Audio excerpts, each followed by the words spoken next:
Welcome back to The Deep Dive. Our mission today, well, it's digging into this really chaotic intersection of celebrity power, political views, and Hollywood money. Yeah, tangle. We're trying to cut through the noise around how Tinseltown decides, whose opinion is okay and whose might cost them $100 million.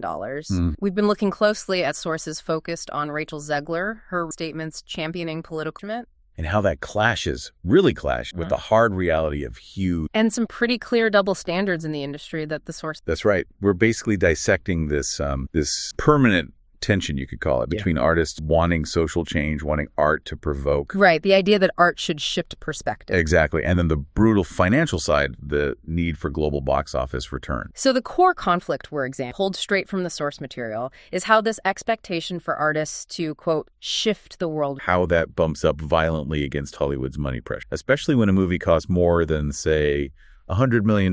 That seems to be the magic. And the hook, the thing pulling it all together, is Rachel Zegler's acceptance speech at the Glamour Women of the Year event. Yeah, that was quite something. It wasn't just a typical thank you. It felt more like a manifesto. She really went for it, championing political engagement for people like her. She argued stars basically can't be louder than a whisper without it making headlines, right? Exactly. So she's pushing back, saying, stop thinking of us as just silent paper doll. And look, this debate isn't exactly new. Stars and politics, it goes way back. Sure. War bonds, social causes. Right. But Zegler's comments, plus these recent, very public firings and controversy, it feels urgent again. So our goal here is clarity. We want to dissect her arguments, look at the specific cases the sources bring up. Melissa Barrera's exit, for example. Yeah, and the contrast with Matthew Lillard being tolerated. And that whole weird narrative around Snow White's potential box office. By doing that, we hope we can give you a clearer picture of where Hollywood draws that invisible line between conviction and commerce. A line that, as you'll see, seems to move depending on who's talking, what they're selling, and, crucially, who wrote the big check. Precisely. It's not a fixed line at all. Okay, let's really unpack Zegler's stance. Starting with the setting, that Glamour Women of the Year event, high profile. Definitely. Right. And the delivery itself. The source material calls it theater kid energy. Yeah, what does that mean exactly in this context? Well, it suggests it wasn't, a quiet, reserved acceptance speech. She was apparently reading from a teleprompter, but the performance aspect was way up. Like she was fully on. Right. The source compared it to slam poetry. Yeah. Intense, rhythmic, demanding your attention. Very theatrical. And that theatricality is kind of key, isn't it? It sets the stage for her argument. Absolutely. It immediately ties art and performance to belief, to politics. It's a very romantic view, maybe idealist, that the artist's job is more than just entertainment. They're supposed to be catalysts for change. That's the idea she's putting forward. Necessary catalysts. So what's the core theme? She thinks stars should share political freely. Yes. And her reasoning isn't just moral. It's almost practical. She's saying, look, the media is already obsessed with everything I say or do. Right. Every little tweet or comment gets blown up. So trying to self-censor is kind of pointless because everything is already political. Everything is already news when you're that famous. So it's better to define your own opinions than let the media do it. That seems to be the implication. And she anchors this right to be loud in history. She asks those rhetorical questions. The ones like, hasn't art aided? Exactly. Hasn't it always held perspective experience? Wasn't it always meant to be this way, to shift the worldview? That's a big claim. It elevates the celebrity job description significantly. It really does. It frames it not just as entertainment, but as cultural stewardship. Like having a political mandate is part of the job. That quote does feel like a defining statement for maybe this generation of performers who are more out. And this ties right back to something she said earlier, right? The paper doll. Yes, the source brings that up. In an interview she did with Helen Mirren, she pushed back on this idea that public figures are just paper dolls to the majority of the public. Meaning they can't have thoughts. Right. She's fighting to humanize the celebrity image, arguing that being famous doesn't strip you of your right to have complex, maybe even controversial political. It's a demand for intellectual autonomy, basically, while living under a mic. Well put. But, okay, even in the middle of this passionate defense, there was that moment in this kind of hinting at the pressure. The self-referential bit. Yeah, where she joked about never thinking she'd be woman of anything except maybe on the verge of a nervous breakdown. Right. It was a telling moment. The source noted that this quirky acknowledgement of anxiety, this sort of high wire act, it felt very modern celebrity. Like she was this close to name-dropping her therapist. Kind of. It feeds into that brand that tries to be both vulnerable and has strong convictions. I'm powerful enough to speak out, but also relatable and anxious. Okay, but let's pause on the idealism for a second, because the sources also bring in a much more cynical take on why celebrities might get involved in activism or get these awards. Yeah, we need that balance. The cynical view suggests these high glamour events, like the Glamour Award, are, well, transactional. Meaning the theory presented is that maybe the award wasn't just for her work or stance, but because she'd been visibly cyberbullied before. So the award becomes a reward for surviving the backlash. It turns victimhood into a platform. That's the cynical interpretation offered, yes. It shifts the narrative from conviction leads to award to maybe victimhood leads to platform and award. And the source gets even sharper, suggesting a more basic motivation for some celebs showing up and spouting opinions at these things. Oh, the free dinner theory. Yeah. Tell us about that. Well, it's presented humorously, but with a bite. The idea is maybe some actors are just thinking spouting feminist bullshit if it'll get me a free dinner. Ouch. It explores the idea of, passionately advocating for the gender wage gap or the divine feminine, maybe just to get access to the open bar, the fancy food, the networking. It raises that uncomfortable question. Is it genuine activism, or is it just part of the transaction for staying relevant, getting invites? Exactly. Is it speaking truth to power or speaking truth to get on the guest list? That's the cynical edge. And that difference, platform versus free meal, probably changes drastically when millions of dollars are on the line. Oh, absolutely. Yeah. Which leads us perfectly into the next section. Okay, so given this clash, artistic conviction versus commerce, the source material floats this, well, kind of brilliant, maybe tongue-in-cheek rule, the $100 million rule. I do appreciate the clarity of it. Yeah. The rule basically says actors can share political opinions whenever they want. Unless they are actively promoting a movie that costs more than $100 million to make. And the logic is purely financial light, right? Completely. Once the studio invests 9 figures, often way more, $150, $200 million plus marketing the star, isn't just an actor anymore. They're the face of a massive financial product. Exactly. A highly visible, highly scrutinized spokesperson for something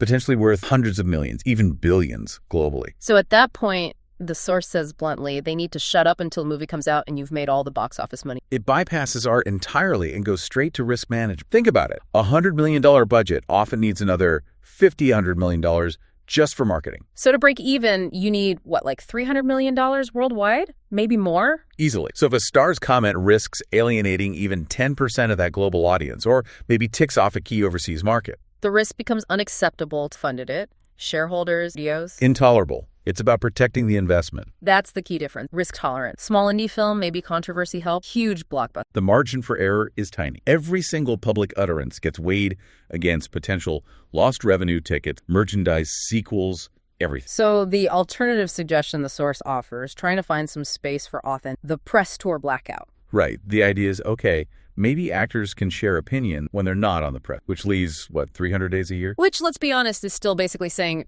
be quiet when people are actually paying attention. Pretty much. It silences them during their peak visibility. But let's talk practicalities. How would you even enforce this, legally, writing it into a contract? That's the multi-million-dollar question. How do you make an actor financially liable for any bad press from their private social media? Yeah, that seems incredibly. It is. Studios have morals clauses, sure, but those usually target scandal or crime. Political speech on social media is fuzzier legal ground. So the contract would need super specific language. Extremely specific. Defining what counts as damaging content. Something like any comment deemed by the studio in its sole discretion to materially and adversely impact the project's financial performance. Wow, in its sole discretion. So completely subjective. Pretty much. It gives the studio all the power to decide after the fact if your tweet hurt the bottom line. And what counts as hurtful to the program? Is it just politics? Good question. The source brings up the Ariana Grande example with the Wicked premiere in Brazil. She couldn't attend. Fans were upset. It generated bad press. Could that be deemed hurtful?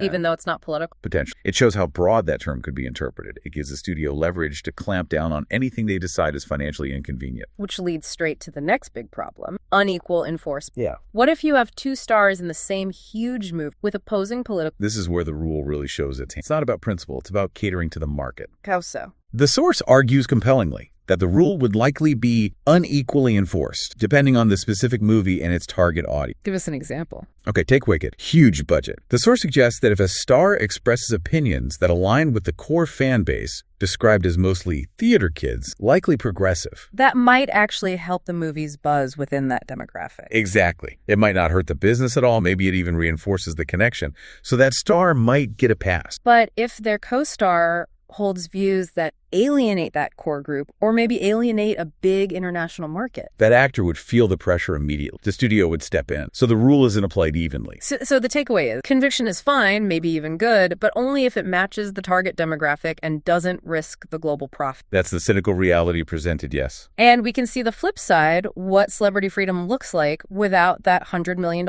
anchor, using the Emma Watson example. Right, the Emma Watson paradox. She did an interview, wasn't really promoting anything specific. And when asked what she was working on, she basically said, something, but I don't really care to say. Pretty much. The source described her as embodying the most jobless actress ever in that moment. She had freedom because she wasn't tied to a current high-stakes press tour. She could afford to be nonchalant because her words weren't going to sink a massive global rollout that week. Precisely. When you're not the face of a tentpole film right now, you have the luxury of speaking or not speaking without those immediate economic consequences. You can just do an interview for the hell of it. But when you're fronting that blockbuster, that luxury vanishes.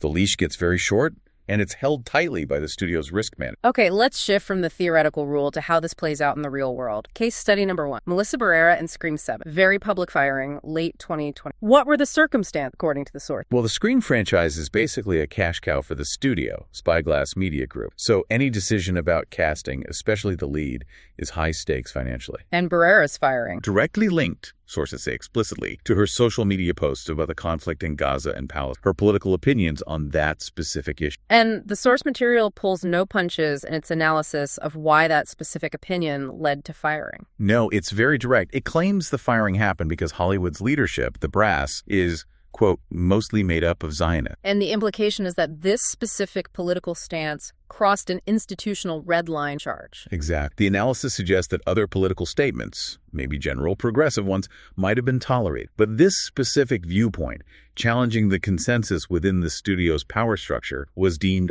unacceptable. It wasn't just being political, it was the content of the politics. That's the argument presented. It demonstrates that unequal enforcement in a really stark, career-altering way. Okay, now let's contrast that with Matthew Lillard. He's confirmed for Scream 7. Which is kind of amazing given a TV was dropped on his head in the first movie. But yes, he's back. Ah, right. And Lillard is also known for being politically outspoken, sometimes quite intense. The source mentions his F-ICE comments. Correct. For listeners, ICE refers to the U.S. Immigration and Customs Enforcement Agency. So Lillard is expressing strong criticism of a federal law enforcement body. That's definitely political. So you have Lillard, strongly political, welcomed back. You have Barrera, strongly political in a different way, fired. How does the source explain this difference? It boils down to fame and perceived financial impact. The source states it plainly. Lillard's opinions matter less to the bottom line because, quote, he's not as famous as she is right now. His voice doesn't carry the same risk of sinking the franchise's global appeal. Apparently not, according to this analysis. Fame acts as both a shield and a target. Lillard, being less central, maybe, gets more leeway. Barrera, as the new face of the franchise, her words carried more weight, more risk. And this connects to Rachel Zegler. Yes, she's presented as a unique case because of her current visibility,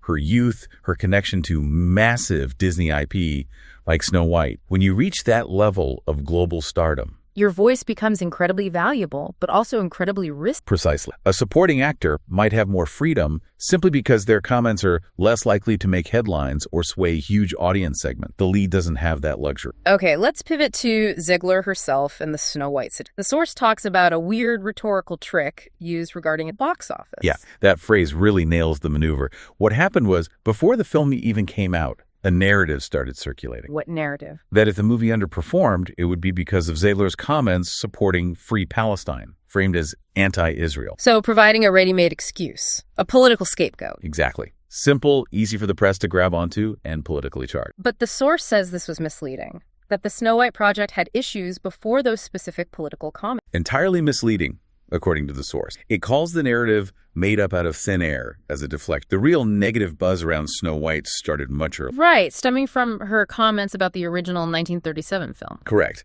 She had criticized the original story, called The Prince, a Stalker, suggested the new version wasn't about romance but about leadership. And that had already caused backlash among some Disney fans who wanted a more traditional take. Yes, that negative momentum was already building. So the source argues blaming potential failure later on her Palestine comments was a convenient rhetorical trick. A way for the studio to say, see, it wasn't our creative choices or her criticizing the original that hurt us, it was her politics. Precisely.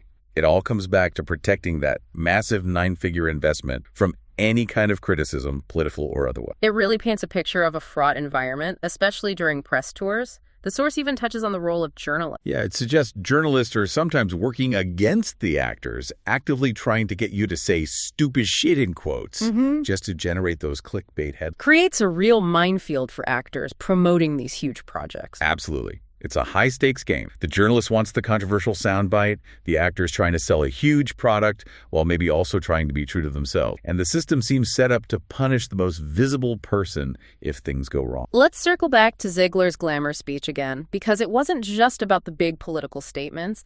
It also revealed a lot about her support, how she frames her identity. Right. The thank yous were interesting. She thanked her mom, her biological sister, Jacqueline. The use of biological felt specific. It did, especially since the event's theme was sisterhood. It grounds that bond. And she also thanked the dolls. Who are the dolls? It seems to be her term for her community, friends, her female peers and colleagues. It frames her success not just as individual, but as part of a collective female effort, fitting the award's spirit. And the event itself had this structure, right? Asking honorees about their girlhood firsts. Yes, a very deliberate narrative structure. First time feeling beautiful, first act of feminism, first time standing up for yourself, designed to build this feminist origin story for her. And she shared specific anecdotes. First time feeling beautiful. A boy named Marco in first grade. She even gave him a shout out.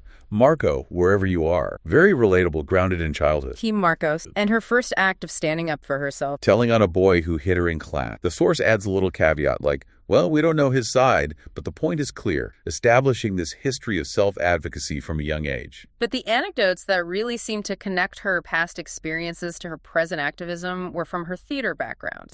Those felt more substantial. She talked about doing West Side Story in high school over the summer. And standing up to creative directors. Yes, directors who were making comments about the young girls' bodies, their weight, their costume. She described them as being very comfortable doing this. And the source points out this is a known, sadly common issue in performing arts, theater, dance, fashion, body shaming, inappropriate comment power.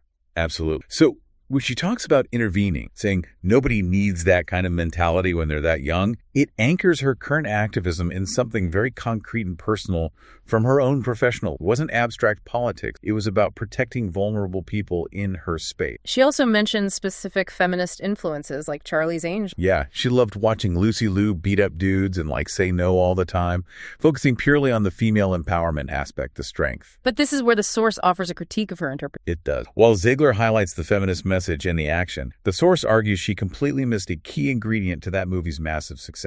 Which was? That the movie was incredibly fun. The spoonful of sugar. That's what the source calls it, the secret ingredient. It argues the original Charlie's Angels worked because it balanced empowerment with being entertaining, light, stylish. And later versions maybe failed because they forgot the fun part. That's the suggestion. Like the 2019 film focused too much on the message, became too didactic, and lost the popular appeal. It raises that tension. Can art be effectively political and massively entertaining, or does one sometimes undercut the other? It sounds like, according to the sources, Zegler could choose a different path if less controversial. Yeah, the source explicitly says she has the ability to turn it around and maybe go the Zendaya. What defines the Zendaya route? Being a huge, respected star who generally keeps political opinions very private, just kind of keep it to yourself. Zendaya focuses public attention almost entirely on her work, her fashion, extreme image control. But Zegler's brand right now is being outspoken. Exactly. And the source points out something interesting. If she got the Glamour Award, partly because she sparked controversy and was cyberbullied, then controversy is now part of her brand identity. It actually benefits her in some way. That's the implication. That the conversation, even the negative engagement, fuels her visibility and cultural relevance. She profits, professionally at least, from being outspoken. #outro. So let's try to bring this all together. What's the ultimate synth from this deep dive? Well, we've seen this constant push and pull, right? The belief in activist art versus the cold, hard reality of needing to make back hundreds of millions of dollars. We've seen the selective enforcement, how fame seems to dictate who gets silenced, comparing Lillard and Barrera. And the blurred lines between genuine advocacy, performing advocacy, and just, commerce. It all gets mixed together. So if Zegler's right, and celebrities basically can't avoid politics because everything they do makes headlines, then the pressure is immense. They have to pick their moments very carefully, especially when, let's face it, the public can get tired of celebrity opinions. Yeah, that fatigue is real. And the real cost of speaking out. It isn't just about lost ticket sales for one movie. It might be the loss of perceived neutrality. Does their voice become a lever for change, or just another predictable source of conflict that feeds the online outrage? That leads us to our final provocative thought, building on that idea of her brand. Okay. The source suggests Zegler could pivot, go the quiet Zendaya route, find peace, maybe more stable work. Right. But if her current influence, her awards, her visibility are actually dependent on the controversy she generates on being the one who speaks out, even getting awarded for being attacked, then does she, or any star who benefits from that outspoken persona, ever really have a financial incentive to shut up? That's a fascinating question. For a star whose whole momentum might be tied to being that disruptive, silence could actually be the more professionally. Something to definitely think about. Thank you for joining us for the deep dive. We'll see you next